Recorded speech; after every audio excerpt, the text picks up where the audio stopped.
We are hearing from a number of politicians this morning saying they are deeply concerned about, quote, protecting taxpayers. Well, it might be a little too late for that. Joining us now live in New York, New Jersey Congressman Scott Garrett. Congressman, thanks very much. I read your op-ed. You liken Paulson to Officer Krupke, and you're deeply concerned about the American family and taxpayers. What is it about this bailout you don't like? Well, I think we should be concerned for the taxpayer both on the short run and the long term as well. And as was just described on your introduction here, basically what we're doing right now is giving a blank check to the Treasury. When we mentioned the $700 billion figure, that's really just a starting point. And as I said, the White House has indicated today, they're adding a greater number of assets to the book that they might buy, so that $700 billion could go to 8, 9, a trillion. There is no limit on the dollar amount, and there is no limit on the authority. Basically, the Treasury says they want blanket authority with no oversight by Congress, by the Senate, by any other government agency, not even by the courts.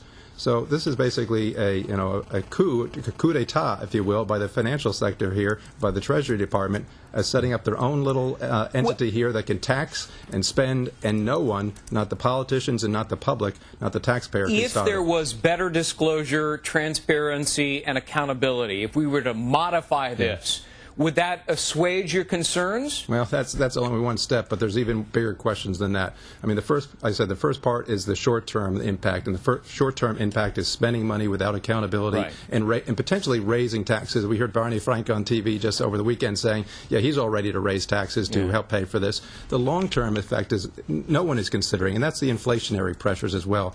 Economists over the weekend have taken a look at this and say, you know what? On the short term, because the economy is in the doldrums right now, you're not going to see much inflationary pressure. But when you do the bailout like this, when you borrow money like this, and when you monetize the debt like this, inflationary pressures are going to be tremendous for the years ahead. Yeah, but Secretary Paulson said the government would recoup much of its initial investment through the eventual sale of the mortgage assets. You don't buy that? Well, I hope everything, for the public's sake, my constituents' sake, I hope everything works out just as he said. But, of course, things haven't turned out just as he said. Think back with Bear Stearns. He said, prior to that, he said, we're not going to do bailouts. And then, of course, Bear Stearns came, and that was $29 billion bailouts.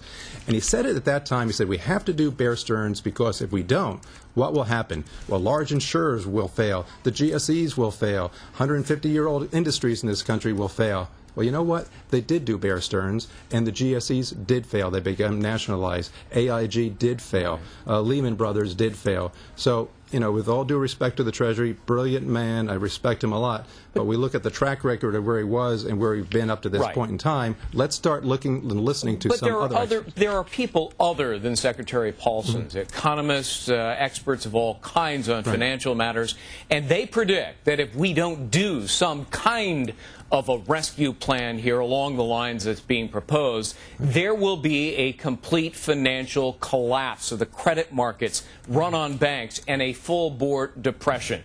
What do you think? Well, it's not just what I think, it's what other people have said about this. You know, the president of the Federal Reserve in St. Louis said back in 2006, I think it was, that when you have a policy of bailouts today, you are going to have even more bailouts in the future. And that's basically what we've seen already.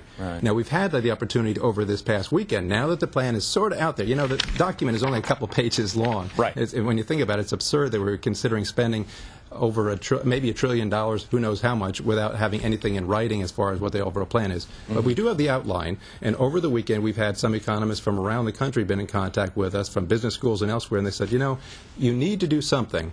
But do you really have to put the taxpayer at risk? Are there alternatives? Steve Ford's been out there talking about, you know, having changed We just had him on. I'm afraid, Congressman, we're out of time. Representative Scott Garrett, thank you so much. I appreciate the chance. Megan? Well, it looks like American taxpayers will likely take it on the chin under the government's current bailout plan. We're getting word this morning that some who worked for now bankrupt investment bank Lehman Brothers might wind up sitting pretty with $2.5 billion worth of